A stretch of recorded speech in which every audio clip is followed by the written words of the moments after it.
Please welcome live dito sa unang hirit ng Asian Pop Idol, Mr. Christian Bautista! Yeah! Woo! Okay, Idol! Good morning, Christian. Good morning. Eto na. Ang unang tanong na laging tinatanong din sa akin pag nasa public place ako, hindi na natin palalampasin ito. Ba't ka ba lumipat mula dun sa, dyan, sa Mother Ignacia, pumunta ka sa Timog? Oh.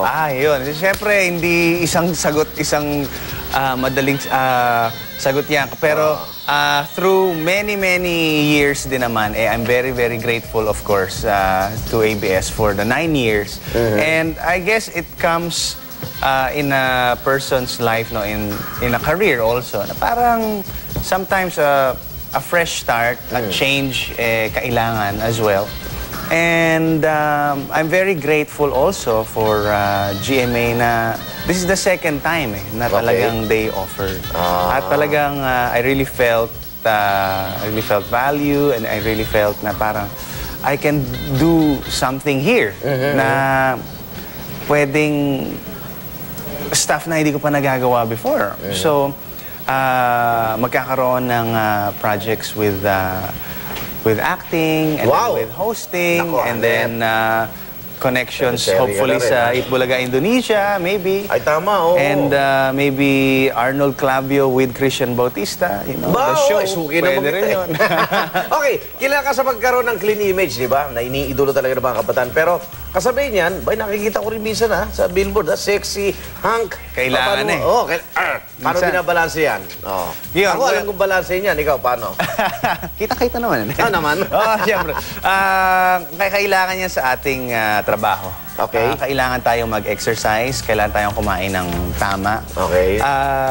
Kailangan, kasi yung health natin, makikita yan on screen. Naman. So, and it's something new also. It's something new para, siyempre, lahat naman, siyempre, summer na rin, di ba? Okay. So, kailangan fit na fit tayo. Seryoso ka rin sa pag-gym, di ba? Kailangan, Thank you, Gold's Gym. Thank you. Okay, at Kapuso Network ka na ba? Ano ba yung mga role na inaasahan sa'yo? Daring ba yan o drama, love story? Well, ng ex mo? Ayun na. Well, you know what? X-Station. Pero ngayon, anything is possible. Okay. So, inaaral namin yan. Dapat siyempre, babagay ako dyan. At siyempre, tatrabahuin natin yan ng maayos. Workshop, pwedeng action, pwedeng drama, pwedeng comedy, pwedeng musical. Okay. So, Pero, sky's the limit. Abangan na yan. At napanood ko yung duet nyo, 1,000 Years. Okay. Sa Party P with Rachel Ann. Party P, okay. Nagustuhan mo ba? First, naman. Okay, thank you. Gandang kanta yan. Nung lumabas siya, first time ba nakita? Parang first time. Parang first time. Diba? Anong pakiramdam nung nakita kayo ni... Siyempre, alam mo naman na... Ito nga, nakakatawa. Alam mo naman lahat na nagkaroon naman kayo ng magandang relasyon. Oo naman. Ang nakakatawa nga, pinractice namin yung kantang ngayon, nag-blocking na kami. Pero nung kumanta ulit kami sa Party Pilipinas, parang first time ulit namin na nakita. So parang, ito nga pala yung ginagawa natin dati. Parang bumalik yung... Parang gusto mo ligawan ulit, sa stage. Sa stage. Siyempre, pag nandun ka sa stage, kailangan lahat yun ng emosyon lumalabas. At nung nakita ka ni Rachel, anong unang binanggit sa'yo? Oy, Bautista, welcome. Ano ba tawagan nyo? Oy, go! Isa kay Bautista. Oy, go. Welcome. Si Mark din, Mark Bautista, tinext din ako. Welcome, Kapuso. Nauna siya sa'yo dito. Anong pakiramdam nung Party P? At syempre, eto na, nag-guest ka na sa ibang mga shows ng Ayun nga. GMA. Anong pakiramdam? Ang pakiramdam ko, parang kilala ko na kayo agad lahat. Okay. Pagdating ko, I felt very welcome.